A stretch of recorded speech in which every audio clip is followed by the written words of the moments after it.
rikthyer sërish në studio dhe ashtu siç e paralajmërova në studion e Fakt Plus është deputeti nismës për Kosovën zoti Enver Hoti. Mirë se vini deputat. Përshëndetje, faleminderit për ftesën, mirë se u gjetëm. Prokuria e Kosovës ka ngritur aktakuzë ndaj kryetarit të partisë suaj, realisht nismës për Kosovën për krime lufte. Cili është komenti juaj? Ne, siç thatë edhe ju, po prokuria sot ka ngritur speciale aktakuzë kundër zotit Limaj për një rast që për neve është krejtësisht e pa bazë, ju dëgjut edhe avokatin e zotit Limaj që tha lënda është e pa bazë dhe e pa fakte. Dhe ashtu ne mendojmë. Prokuria pretendon mbi një ngjarje që ka ndodhur dikur në një vend ku janë vrarë ose kanë humbur jetën 2 persona dhe që zoti Limaj në mënyrë do të thoya krejtësisht pa fakte, tani për tani pa akuzohet. Ne e dim që zoti Limaj kjo lëndë është trajtuar 2 herë nga UNMIK-u, një herë është trajtuar në gjykatën e Hagës dhe nuk ka pasur as prova as bazë për të marrë ndonjë mos ndaj zotit Limaj pra të shpallur krejtësisht i pafajshëm. Ngjarja që ka ndodhur dhe ajo që ne e pam sot ishte se zoti Limaj akuzohet se nuk e ka parandaluar ose edhe nuk e ka hetuar rastin. Kjo është absurde, një pretendim i tillë, sepse përderisa prokuroria nuk ka emrat e vrasësve dhe nuk dihen vrasësi, kryesit e asaj vepre. Si ka mundur zoti Limaj në atë kohë ta parandalej rastin? Në një. Në 2, ekziston në shkresën e lëndës që e ka zoti Limaj, se rastin e tillë e ka marrë përgjegjësinë atëherë nëpërmes një komunikate shtabi i përgjithshëm dhe kur flasim për pjesën tjetër pse s'është hetuar rasti, mendoj se aty veç ka humbur autoritetin, nuk e ka pas autoritetin zoti Limaj që të hetoj rastin për cilin po flasim, ose për cilin kanë ngritur sot aktakuzë prokuria speciale. Sepse shtabi i përgjithshëm e ka marrë nëpërmes komunikate përgjegjësinë për vrasjen në fjalë. Po, ndër të tjerë avokati zoti Limaj ka thënë sot se nuk ka pasur në atë kohë hierarki të ushtrisë shqiptare të Kosovës dhe nuk mund të akuzohet Fatmir Limaj sepse nuk ka qenë komandanti asaj zone, por ka pasur vetëm grupime. Po ai pretendohet se ka qenë territori ku ka ndodhur rasti, territori brigadës 121, ku ka qenë zoti Limaj, por ne nuk mund të flasim për territor, sepse territorët kanë qenë të përzira, atëherë nuk e kemi ditur askund ku ndodhet territori i kontrolluar nga forcat serbe, apo i cili është ai nën kontrollin e ushtrisë shqiptare të Kosovës. Mirë, po unë po them se shiko këtu ka një çështje të cilat në vazhdimsi po vihen në drejtim të emrit të zotit Limaj dhe as pak nuk ka asnjë bazë. Mbi ato që ne dëgjuam pse s'është parandaluar dhe pse nuk është hetuar, unë thash se e ka marrë përgjegjësinë nëpërmes komunikatës shtabi i përgjithshëm në atë kohë dhe gjithsesi besoj që zoti Limaj, jo besoj, po jemi bindur se nuk ka pas autoritet në atë kohë, nuk ka qenë antar i shtabit përgjithshëm, prandaj as ka pas autoritet. Po thonë që përgjegjësia për këtë vrasje duhet bie mbi shtabin e përgjithshëm. Nuk po them që duhet bie, por ekziston komunikata e shtabit përgjithshëm dhe prokuroria duhet ta trajtojë çështjen ndryshe. Çështja është tërësisht e abuzimit, ne mund të flasim edhe për tani për vrasje që po ndodhin edhe në një vend ku kemi sistem të sigurisë, kemi sistem të drejtësisë. Çka ka ndodhur për shembull me zotin Pistën Rahovec. Ai është vrarë. Pse nuk po burgoset komandanti regional ose komandanti i Rahovecit? Pse s'e ka marrë mosat me parandalu? Unë besoj se sikur ta kish ditë se do të vritet zoti Pistë, do të parandalohej ai rast. Kjo është jashtëzakonisht e pa bazë dhe tërësisht t'jep me kuptu që ka një përndjekje të vazhdueshme ndaj emrit të zotit Limaj. Sepse me pretendimet e tilla janë të pabaza dhe ne jemi të bindur, sikur që ka dështuar 2 herë kjo lëndë ndaj zotit Limaj, e trajtuar nga UNMIK-u dhe një herë nga gjykata e Hagës, prapë do të dështoj sepse nuk kanë fakte, nuk kanë argumente. Ne inkurajojmë familjarët dhe ndajmë dhimbje me ta dhe shqetësimet e tyre, ata me të drejtë duhet ta kërkojnë fatin e njerëzve të tyre, zbardhjen e njerëzve të tyre, pashindjejmë tragjedinë që u ka ndodhur, por jemi të bindur se adresa është e gabuar dhe totalisht është e pa fakte, e pa bazë dhe në asnjë formë, as në aspektin e autoritetit, as në aspektin e fakteve të tjera nuk ka të bëjë fare me zotin Limaj. Po thotë që po përndjeket në një farë forme të Limaj, a mund të ketë dorë politika në këtë rast? Shiko, po ajo që po ndodh me zotin Limaj që 17 vite pas luftës dhe që 13 vite është në hetime, është në përgjykata, është i ndjekur nga prokuroria, nuk dënë më tepër të shtojmë kësaj sepse se sa një përndjekje. Të gjitha akt akuzat deri me tani i ka fituar. Me 10 prokurorët gjykatës i kanë pasur lëndën, rastin dhe personalitetin e zotit Limaj në përduar. Dhe të gjithë kanë dështuar në mungesë të fakteve dhe argumenteve. Dhe çka mund të konkludojmë tjetër sen, për pas një përndjekje të emrit e tij, për shkaqe sigurisht edhe politike dhe të tjera që për momentin ne nuk i dim, po sigurisht kuha do t'i Po nga kush mund të vijë zoti Hoti kjo përndjekje? Mund të ketë nga aktorë të ndryshme, ne nuk mund të bëjmë tani emra, nuk do të drejtojmë thjesht ndaj individëve, por sigurisht ndaj grupeve të caktuara, të cilat i dinë arsyet pse.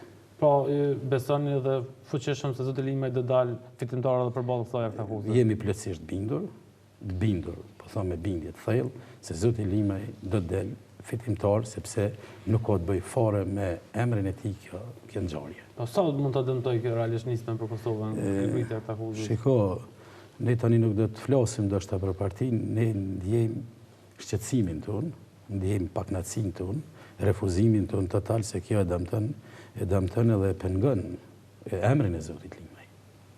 Këtu është esenca.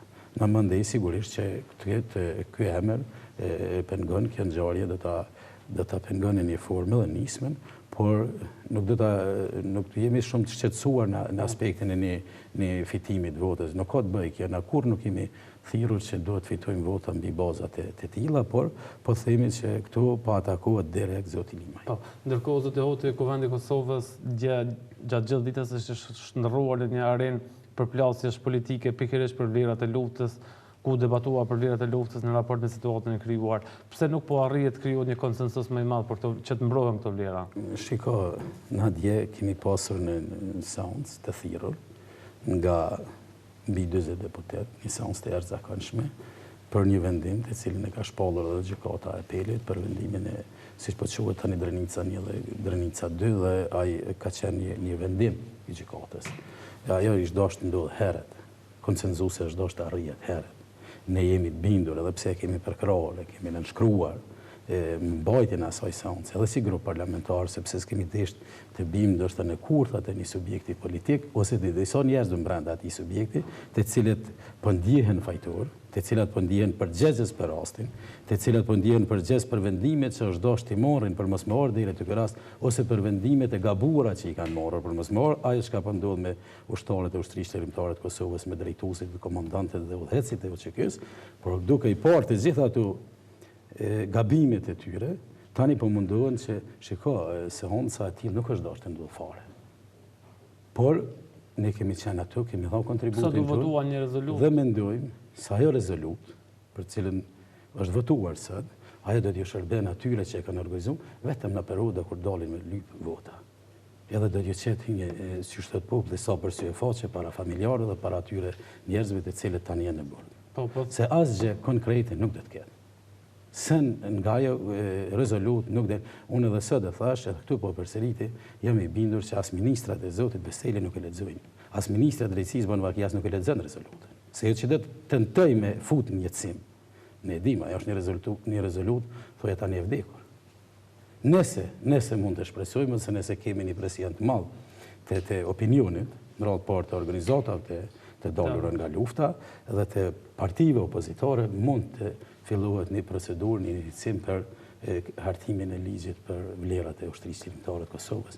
Por të debatohen vlerat e OÇK-s, ashtu siç janë debatuar dje, mendoj që jo që ju shërben vlerat e OÇK-s, pa janë degradim për vlerat e OÇK-s, është fyrje, është lojë edhe për ata të cilët po ballafaqohen për krime, për akt akuza tërësisht e pa baza dhe të paqëndrueshme dhe false, siç ka ndodhur rasti me grupin e Drenicës 1 dhe 2. Dhe unë do ta quaja, ajo ka qenë një seancë e vajtimit edhe e mashtrimit. Që njerëzit ta nxjerrin një rezolutë, ta bartin në xhep kur shkojnë me kërku vota nëpër Drenicë. Kur gjë më shumë s'ka të bëjë kjo. I vyn prej Kadri Veselit, prej Hashim Thaqit me pas në xhep çat letër, edhe me dalë me mashtruar, me dalë me thonë, ne kemi institut se askush s'ka mund me nxjerr as këtë rezolutë, kemi bën heroizma. Por atë nuk janë heroizma, atë janë dështime edhe mashtrime edhe vajtime. Ndërkohë sa Kuvendi ka zhvilluar mbajtjen e seancës ku diskutuar për një deklaratë e cila do të adresohet Brukselit, ku do të kërkohet që demarkacioni të mos jetë kusht ose pengesë për liberalizimin e vizave. A besoni se do të arrini të harmonizoni tekstin për këtë rezolutë? Shiko, unë mendoj që deklarata për harmonizimin e qëndrimit u lidhur me një deklaratë të përbashkët që do të ishte nga partitë parlamentare, e cila do të ndikonte ose do të kërkonte një mirëkuptim nga Bashkimi Evropian nga faktori ndërkombëtar që është në proces të liberalizimit vizave. Këtu mendoj që edhe këtu po tenton pushteti me bën hilen e vet. Sepse ka pasur takimet mjaftueshme në informacion, ka pasur edhe propozime nga partitë opozitare që në deklaratë duhet futet që 2 pika kanë qenë që ne kemi kërkuar të futen, që marrëveshja si e tillë të rishqyrtohet dhe që pa mbarimin e një marrëveshje të përbashkët pozit-opozit mos të pranohet demarkacioni si i tillë. Këtu kanë qenë qëndrimet opozitës dhe mendoj se kemi të drejtë këtu, ne nuk jemi të bëjmë një deklaratë e cila manena do të hapë edhe problemet e tjera akoma më të mëdha se këtu. Ne nuk mund të bëhemi pjesë e një loje të ndytë, e një loje të hipokrite, që manena të mbyllim rrugët edhe vetvetes në qëndrimin tonë.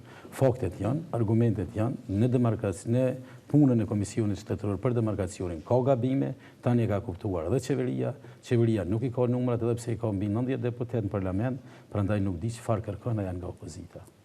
Por nuk i ka numrat, nuk i ka argumentet me i bindas deputet e grupeve parlamentare. Ne tash jemi në një fazë që unë parë këtu, shefat e grupeve parlamentare të nisma aleancës edhe të vetëvendosjes e kanë harmonizuar në deklaratë, nuk e kam lexu hende, po e kanë harmonizu. Jam në informacion se e kanë ftu shefin e grupit të Partisë Demokratike, zotin Pajaziti, i cili nuk ju ka përgjigj një takimit përbashkët, pasi që këta kanë hartu një deklaratë 3 shefat udhëheqësit e grupeve të parlamentare të opozitës edhe kanë kërkuar që të vazhdojnë takimin me shefin e grupit të PDK-s dhe të LDK-s.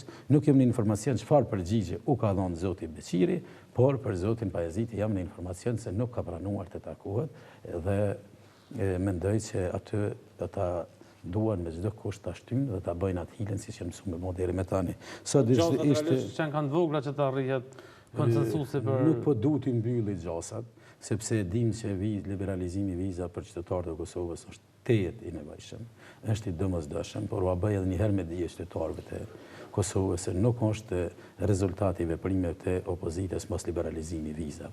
Liberalizimi i vizave është peng i kësaj qeverie, i këtij regjimi, jo vetëm për shkak të demarkacionit, por edhe për shkak të mos funksionimit të sistemit të drejtësisë, edhe për shkak të keqeverisjes, edhe për shkak të atij që është duke ndodhur në administratën publike, reforma në administratën publike nuk do, edhe po ta miratojmë që tani demarkacionin ne jemi të bindur se nuk do të bëhet liberalizimi i vizave pa i plotësuar kriteret e tjera.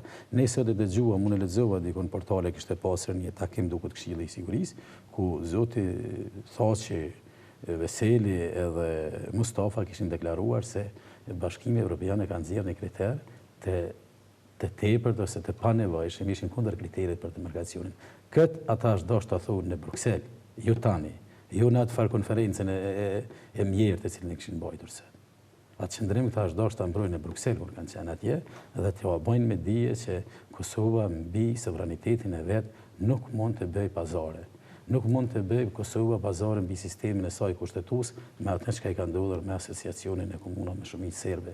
Ne kemi të bëjmë këtu me njerëz të papërgjithshëm, me njerëz të cilët gabimet e veta, shkeljet kushtetuese që luajnë me sovranitetin dhe integritetin e vendit, luajnë me sistemin kushtetues dhe mandena dhe nuk janë gjendje me u përgjigj para jemi në fund të emisionit të Hoti, flasim për plasjet e fundit që kanë pasur mes partnerëve të koalicionit. A besoni se vendi po rrshet drejt zgjedhjeve të parakohshme?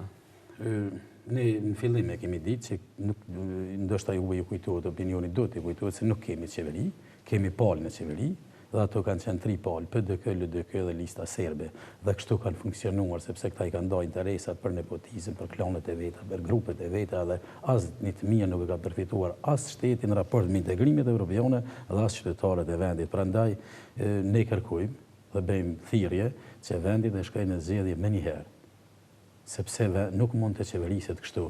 Ndërsa ato përplasjet mes PDK-s dhe LDK-s janë lojrat të tyre të pista, të cilët sigurisht nuk po mund dhe ndikon në ndërgos të ndajnë, si që thëtë populli, interesat e tyre, kulaçin e tyre nuk mund të ndajnë. Asgjë tjetër, ata nuk kanë ndonjë përplasje për ndonjë interes madhor që është në interes të vendit edhe qytetarët të vendit. Ata kanë përplasjet e tyre janë thjesht në mosbesimin e tyre dhe në ndarje të këtyre të zhvatjeve që po ja bojnë këtij vendi, edhe paras publike edhe institucionet e cilat për ditë po i uzurpojnë edhe po i vendosin në kthjetrat e militantëve të tyre politikë dhe partijarë. Zoti Hoti, ne ju falenderojmë shumë për këtë intervistë. Ishte kënaqësi, faleminderit. E ju shikues të nderuar, vazhdoni të qëndroni me programet e Tribuna Channel. Mirupafshim.